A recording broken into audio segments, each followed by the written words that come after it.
So yeah, I bet you guys didn't expect me to talk about a musical for this year's Halloween special. And yet, this is a bloody musical, so here we are.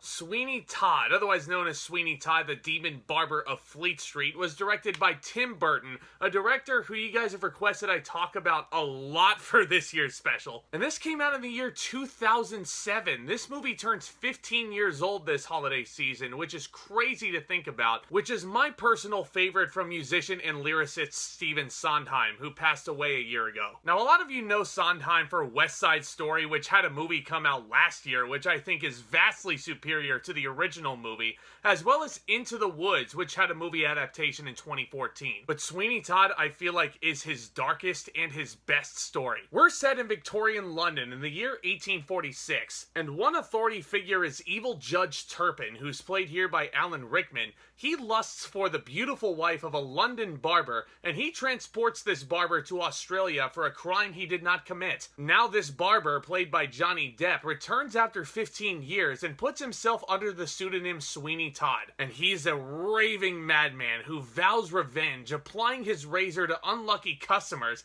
and he shuttles the bodies down to the waiting Mrs. Lovett, played by Helena Bonham Carter, and she uses them to bake her famous meat pies. Though many fall under his blade, he will not be satisfied until he slits the evil judge's throat. So this is one of the greatest revenge stories in theater history. It took Broadway by storm, and I consider this one of the most ambitious projects that Stephen Sondheim ever took on. And it's not just the beautiful music that I think makes Sweeney Todd what it is, which I think is a big part of it, of course. It's not just the riveting story, which is fueled by vengeance. Oh my god, is this a blood feud? But I think it's the messages that Sweeney Todd carries about what some may call mindless revenge. And that honestly is what made the musical so haunting for a lot of people. And the music by Stephen Sondheim certainly fit the tone. And a lot of the familiar songs from the Broadway musical are here, albeit with a few big cuts. That's right, Mea Culpa, Judge Turpin's equivalent to Hellfire, is nowhere to be found in this movie. And that's my first issue with this version of Sweeney Todd, unfortunately. It's the cuts. This movie is only a shade under 2 hours, and I feel like you could have very easily gotten 2.5 out of this. Normally I would be praising a movie for a fast pace like this, but I feel like for some reason, this adaptation of Sweeney Todd was too fast-paced. Like, there's certain elements of the story that I feel like are glossed over by the end. The romance between Anthony and Joanna is an afterthought by the time Sweeney Todd eventually dies at the end, which I don't think should be a spoiler for a lot of people. The way Sweeney Todd ends is very much like a Shakespearean tragedy in mass amounts of death. And yeah, at the first time I watched this movie, having Toby be played by like a little 11-year-old boy, it's a neat little idea in theory, but I don't think it works nearly as well unless you have a much older version of him, at least in his teens. I think the kid did fine with Not While I'm Around, which he sings with Helena Bonham Carter. It's one of my favorite songs in the show, but I really don't think it captured the essence of what that song should really be about. It's about a boy who had almost for 20 years been looking for some sort of family. He thought he had it in Adolfo Pirelli, but let's face it, that was a pretty abusive relationship. But no, after all this time, he finally finds it in Mrs. Lovett, almost like a motherly figure, and then it's suddenly taken away from him. With him being like 10 years old in the movie, I really don't think it holds as much emotional weight. Although I do respect the screenwriters for trying something different with this. But other than that, for the most part, this movie adaptation, I think, is really solid. And you gotta hand it to Tim Burton and his direction. The production design nails 1846 London down to a T. And I'm loving the gray tint on all this cinematography. This is a very murky, dark-looking film. It's almost a foreboding to the bloodbath that's about to ensue. Which, speaking of, holy cannoli is this movie rated R. This is what I think of when I think of Sweeney Todd, by the way. This is a literal blood feud. The red viscous fluid is flowing everywhere in this feature. And man, as the casualties pile up, Tim Burton really knows how to maximize the tension of this tale. And I think he does a wonderful job overall in directing this film.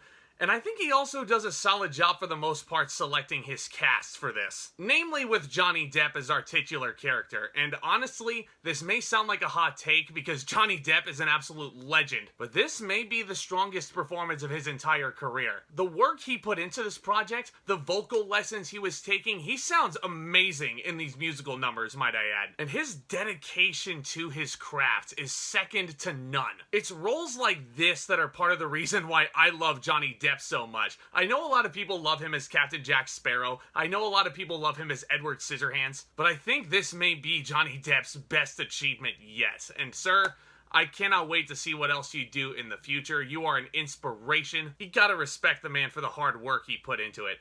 And speaking of inspirations, oh boy, let's talk about Alan Rickman, man. This was tough. This was really, really, really tough to watch. Mainly because I love Alan Rickman so much, and the man is no longer with us, so we're not really gonna get any more genius performances like this. Everybody loves him as Snape in the Harry Potter movies. I know a lot of people love him as the sheriff in Robin Hood, Prince of Thieves, but I think this may be Rickman's most underrated performance he's ever given. This guy is such a slime ball the whole way through, and the most pompous type of slime ball. Imagine if Severus Snape were in a position of, like, true British authority here. I know he was the headmaster of Hogwarts for a while, but imagine if Snape was like a public official. That's pretty much his interpretation of Turpin, and I think he does marvelously with this. Perhaps the musical highlight is his duet with Johnny Depp titled Pretty Women. Just the way they sing it together comes off so haunting, and Depp's subtext of this song, filled with vengeance, is so different from Turpin's interpretation of this, which is just disgusting lust. That's part of why I'm so disappointed that Mea Culpa was cut from the movie, because I would have loved to have seen what Alan Rickman would have done with that creepy number. Speaking of creepy, let's talk about Helena Bonham Carter. I thought she did very, very solid in this movie for what she did. She certainly has the eccentricities of this character down,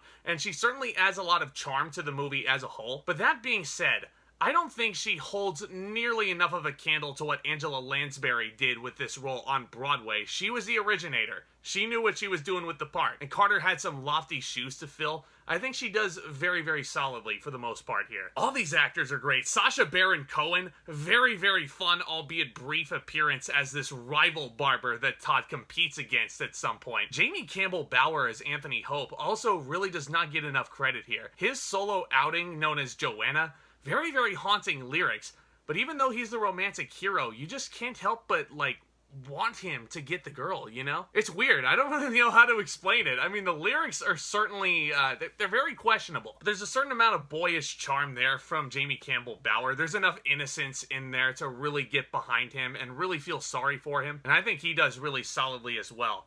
All in all, this iteration of Sweeney Todd is not really going to knock your socks off like a Broadway version would. If you were to ask me point blank, yes, the musical is far and away better than the film. There's a lot more substance to take in with the musical. There's more songs. I would have loved for Sondheim to have written a new song for this to make it feel somewhat different. That's what a lot of musical movies do nowadays, is they add in new songs to kind of make it feel like its own thing. But this version just cuts a bunch of the stuff that was really good on Broadway. So other than the cuts and an albeit questionable casting of a kid as Toby, this movie is really, really good. I love the brutality of it, the direction and the production design, awesome, and this features what may be the career performance for Johnny Depp. I'm gonna go ahead and give Sweeney Todd an A-. This musical is really good any time of year, but it just hits different on Halloween, you know? Let me know what you thought of Sweeney Todd down in the comments section below. What is your favorite musical adaptation of all time? What's your favorite Broadway musical, for that matter? Let me know all that stuff down in the comments, because honestly, I'd love to hear those thoughts. I mean, I don't really talk about musicals all that much on here. I love doing musicals, but honestly, making these videos is fun. Getting to interact with you lovely viewers makes things all the more fun for me. So if you're a new viewer, do consider becoming a subscriber and hit that notification bell right next door. That way you don't miss a second more of the action from this point, because you're really not going to want to miss what's next. Do me a favor and hit that thumbs up on your way out. That would be a tremendous help as well. And hey, stay tuned for more exciting content hitting my channel very, very soon. We are very, very close to wrapping up the Halloween playlist this year. The big day is next week, which is crazy to think about. But we've got 3 more bangers to knock out here, and modern bangers at that.